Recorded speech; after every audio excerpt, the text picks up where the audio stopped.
So it'd be like starting my career all over again. And at the age of 28, I thought, I don't have the gumption to start again. I've been through hell for this. I've broken my hand 8 times. My ribs have been broken. You know, I don't want to do this all over again. So what do you do when you realize that, hey, maybe I don't want to keep fighting? I decided to get rich. What does that mean to you? When you're sitting there, you're getting, you know, $30,000-$40,000 kind of net on a per fight basis.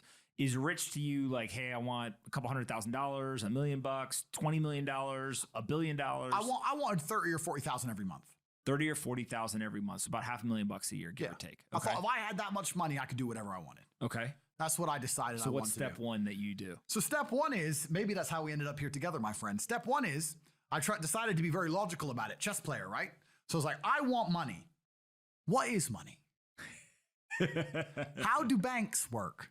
How does credit work? What's fractional reserve banking? All these things we now know to be the biggest cons of the century, right? So I'm sitting there researching money for days and days and days. And then I get more mad because I'm like, whoa, money's trash and I don't have any. Now I'm really annoyed, right? I thought like everyone else did that, you know, everyone puts their money in the bank and the bank takes some of other people's money and lends it out. I didn't know they invented it from the sky. I still at that point thought money was linked to gold. I didn't know nothing. So I'm learning all this stuff and I'm getting really angry. I'm like, now this is really annoying me. So anyway, I had a piece of paper there and I'm in my research phase and it start writing down some dude on YouTube. I don't know who he was, some dork. He was a pro gold guy. This is before, Bitcoin was probably around then, but like early. He was a pro gold guy saying buy gold, buy gold, buy gold. And he was saying the difference between an asset, a liability, et cetera, et cetera. So I started trying to write down what I had. I was like, I have an apartment, I have a BMW. I'm in good shape, but I already use that for fighting. You know, what can I do? I can play chess. I'm just writing down the things I have and what I'm good at. And then I kind of realized, I was like, I've got like 8 girlfriends. But because I was traveling the world, and if you win, you get a ring girl. It's kind of like she's banging the winner, right? You win a world title, you get to choose the ring girl you want. It's pretty easy, right? So I had a girlfriend in Slovakia, I had a girlfriend in France, I had a girlfriend in England, all these girlfriends. Do they know about each other? No. Okay. But they find out pretty soon. So I had all these girlfriends, so I'm like, maybe I could open a strip club and like be a pimp, and, you know, be a gangster about it, And then that opening a strip club that's literally the first thing you thought about was like open a strip club? Well, I thought I have these beautiful girls. How can this is before like Twitch existed. So I was like, what can I do with these hot girls? I was like, it's just an asset, right? There's these girls and a lot of them were messaging me. They thought I was this millionaire world champion. They all wanted to come London, live with me and thought I was a big boy millionaire and all this stuff. So it's like they do because of social media. Well, partially because of that, and also because they met me. I turn up, I fight, I win the world title, I leave. We're texting each other. They assume I'm this big boy, right? So I'm kind of like, what am I going to do? What am I going to do? I thought, man, I investigated strip clubs, way too much money. But this asset class of beautiful women was kind of on my mind for a few days. And then by absolute coincidence, I stumbled upon somewhere on the internet. I was on one of those websites where you used to download like free games and bullshit from. And in the corner somewhere it said, hot girls want to talk to you now or something. I said, hot girls. So I clicked on that, not because I was interested, but because I thought I have hot girls. And it was one of those webcam websites. And I was like, so these girls sit here and talk to dudes for money. So I'm going to get my girls to sit. And they're naked? They're just talking? How does it work? It's 50-50. I mean, it depends on the girl, depends what she wants to do. But the majority of the job is not based around being naked. The majority of the job is based around being entertaining and being easy to talk to. And the guys who are talking to you need to find you, that you need to remember their name, remember their dog's name. You have to be smart. You can't just be a girl and be a bimbo and be naked and make money. You have to be really smart, charming, interesting, happy all the time, positive. And I thought, I'm going to try this. So I messaged all 5 of my girlfriends, told them I had a job for them, explained to them what I was going to do. I was going to launch this company. 4 of them agreed. All 4 flew in, sat around the same table. They were all like, who's she, who's she, who's she? I'm like, well, you're all my girlfriends. 2 more left. And then 2 stayed. And that was the beginning of my little attempt at a webcam empire. And I put the girls there. And my role in it all was I did all the tech side of stuff, which was the first thing, of course. And then also, and I get called a pimp a lot, but and the reason I use the term is because I don't see it as a negative term. I see it as positively inspirational and motivating person. I'd motivate the girls. I'd make sure they did their job properly. If they had a bad day online, I'd come up with a good excuse for them. Oh, it's been a football game. It's been really busy. Don't worry. You're still beautiful. Don't be upset. You did better than her. You did the best today. I keep everything organized, put the schedules together, all that kind of stuff. And is it hard? It's hard because women have to want to work for you. Women have to want to obey you. That's what's hard. And you don't do that. This is one of the biggest misconceptions. I really want to clear this up. People in the movies and stuff, pimps are like aggressive, mean men. Complete opposite. Pimps are more like James Bond. James Bond's a pimp. He sleeps with a girl to get information. He doesn't care about her. He is absolutely and utterly a pimp. He doesn't hit her. He makes her love him. She does what he wants. He uses sex as a weapon to reward her, and then he disappears. That James Bond is absolutely and utterly a pimp. So I say pimp because everyone calls me a pimp online, tries to go, haha, you're a pimp, they're gonna get offended. It's like, no, beautiful women wanted to work for me, and they wanted to work for me because I displayed supreme competence. And they knew if they worked for me, they'd make a lot of money. So whenever I was out, I'd meet a waitress and say, well, look, you're working 10 hours a day for pennies. You can work 10 hours a day for me, make 10 grand a month, 20 grand a month. And over time, I just build up this big little empire of webcam girls. At one point, I had 4 locations, 75 girls working for me. And I was doing. And we say locations, like, explain what goes into a location. I just rent houses. All right, so you rent a house, and in the house, you just literally, hey, go live here. There's like technology set up, and then you can basically just sit in front of the computer and literally be on the other end of one of these webcams, and guys are paying by the minute, by the hour, or whatever, to talk to you.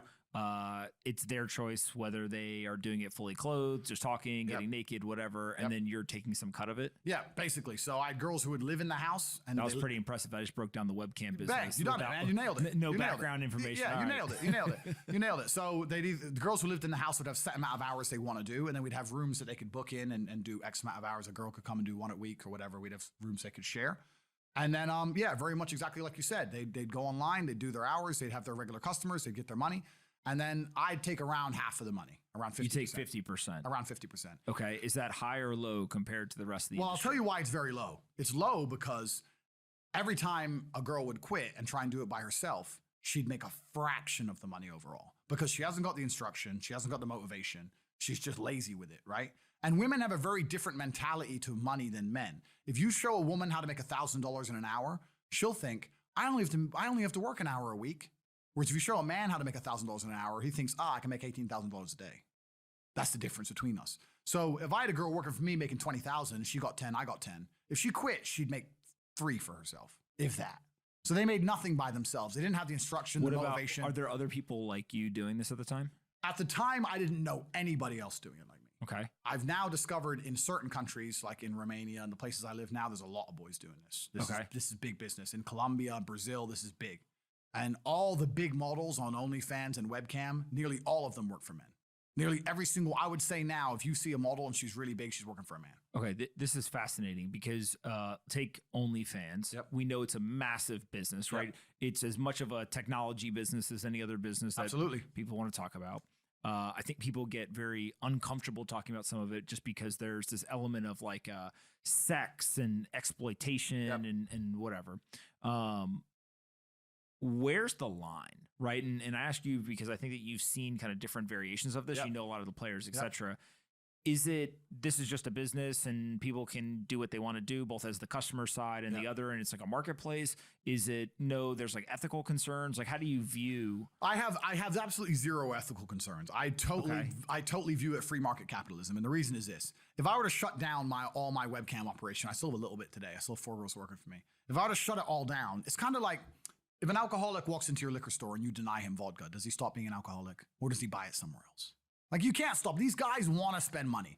And on top of it, it's actually quite a positive industry. I'm telling you now, and I'll say this here, webcam girls have prevented more male suicide than any therapist, any group of therapies, anything you can possibly think of. There are dudes out there who the only pleasure they have in their world is knowing that this beautiful 19-year-old in Ukraine knows their name and remembered their birthday. That is their pleasure on the planet. And really, I'm telling you now, it's far closer to therapy than it is to sex, this webcam industry. These dudes genuinely enjoy looking after the girl genuinely becomes friends with the dudes.